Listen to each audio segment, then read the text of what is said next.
Hi IndyCar fans! Welcome to Formula Pun Racer, the channel where car racing and comedy collide.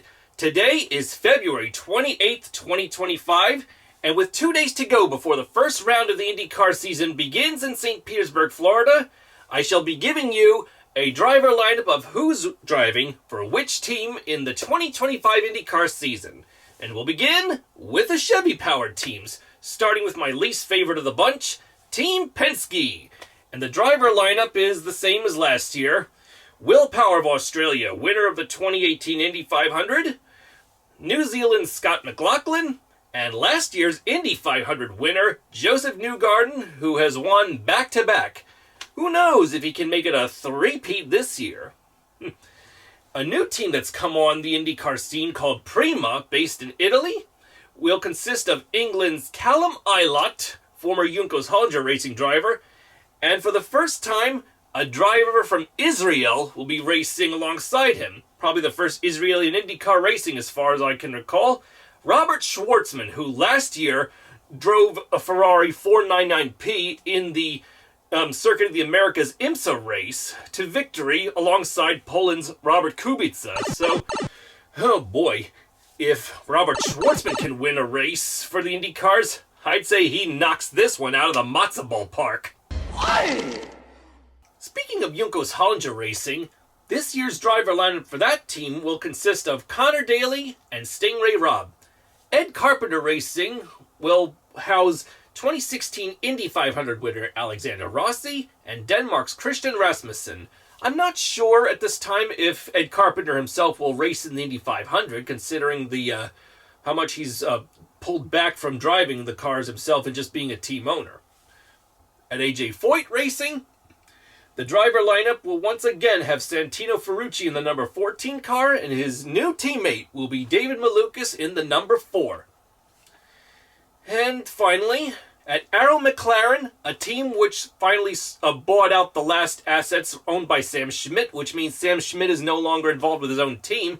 It's now completely owned by Arrow McLaren. And on top of that, 2013 Indy 500 winner Tony Kanaan is now the team director. Isn't that interesting? And the 3-driver full-time lineup will consist once again of Pato Award of Mexico in the number 5 car. The number 6 car will have Nolan Siegel, who failed to qualify in his first attempt of the Indy 500, so a lot of pressure on him for his first full-time ride is on his shoulders. The number 7 car will be driven by Denmark's Christian Lundgaard, former Rahal Lanigan driver, I should say. What a lineup. And Kyle Larson of NASCAR Racing is determined to run the Indy 500 this year once again for the team. And can he make it to Charlotte in contrast to last year? Well, it's in Mother Nature's hands, and hoping that that does not happen.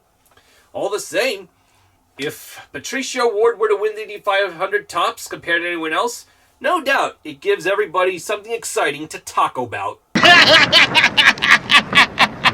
Now to tell you about the Honda-powered team, starting with Dale Coyne Racing. And it will consist of former Ed Carpenter Racing driver Rinus VK of the Netherlands in the number 18 car. His teammate in the number 51 will be last year's Indy NXT runner-up Jacob Abel of Louisville, Kentucky. At Rahal Lanigan Racing, Graham Rahal will once again pilot the number 15 car for good old Daddy-O Bobby Rahal. And his teammates will be British rookie Louis Foster, who was last year's Indy NXT champion. And Canadian fans rejoice as we've got a Canadian for the first time in IndyCar racing in over a year. Devlin DeFrancesco is back in IndyCars. Here's hoping he can win one for the team, eh? Where's Marcus? Yes, I'm getting to the Marcuses in IndyCar. Hold your horses there. At Meyershank Racing, which has switched its technical allegiance from Andretti Global to Chip Ganassi Racing, the driver lineup this year will consist of New Zealand's Marcus Armstrong and Sweden's Felix Rosenqvist. And at Chip Ganassi Racing itself, the driver's entry list has gone from 4 to just 3 cars this year. In the number 10 car will be last year's IndyCar champion and 3-time champion Alex Palou of Spain in the DHL Honda. The number 9 PNC Bank Honda will once again have 2008 Indy 500 winner Scott Dixon, hoping to take another Indy 500 win to the bank and to cash it. And the third driver at Chip Ganassi Racing in the number 8 Journey Rewards car will be Cayman Islander Kyffin Simpson. Here's hoping that Kyffin can win an IndyCar race this year, because this should make a lot of Simpsons fans happy, especially Homer Simpson himself. Last but not least, my favorite team in the series, Andretti Global. Ironically enough, Michael Andretti has kind of practically severed ties with his own team in more ways than one. Like, he won't be president at practically any of the races save the Indy 500 as far as I know, and ownership has gone to a man named Dan Taurus. I know, but the name Andretti Global still stands. And the driver lineup is the same as last year. The number 28 car is Sweden's Marcus Ericsson, the 2022 Indy 500 winner. In the number 27 car is Kyle Kirkwood. And in the number 26, once again, will be Colton Herta, Brian Herta's son. At the same time, as you can see here, with this year marking the 20th anniversary when the Indy cars took to the St. Petersburg streets, it was the first and only time a 4-team effort has finished 1, 2, 3, 4.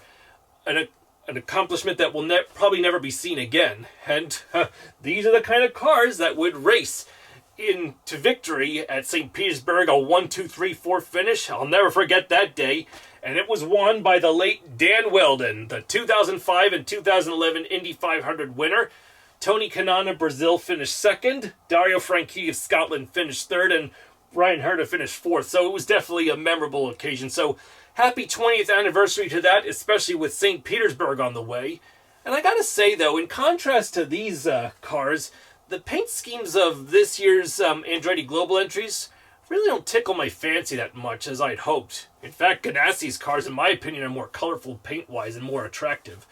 Although if I had to choose between one of the 3 cars that Andretti Global will be driving full-time, oh yeah, and Marco will be driving the Indy 500 only for a team, but I wouldn't expect him to win either. Anyway, Kyle Kirkwood's car is what I fancy the most, and here's a picture of it shown here. Yeah, isn't that amazing? Like, Chili sponsored. And I don't get to go there that often, but I love it there. And here's hoping Kyle Kirkwood can really bring in the baby back ribs of victory. I want my baby back, baby back, baby back, baby back, baby back ribs. I want my baby back, baby back, baby back, baby back, baby back ribs. Chili baby back ribs.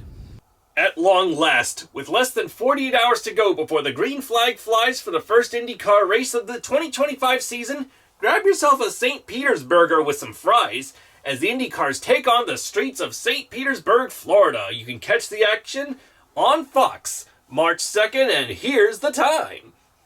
And not only that, today we celebrate the 85th birthday of the greatest IndyCar racer that ever walked the planet, the one, the only, Mario Andretti, winner of the 1969 Indianapolis 500. Here's his car here.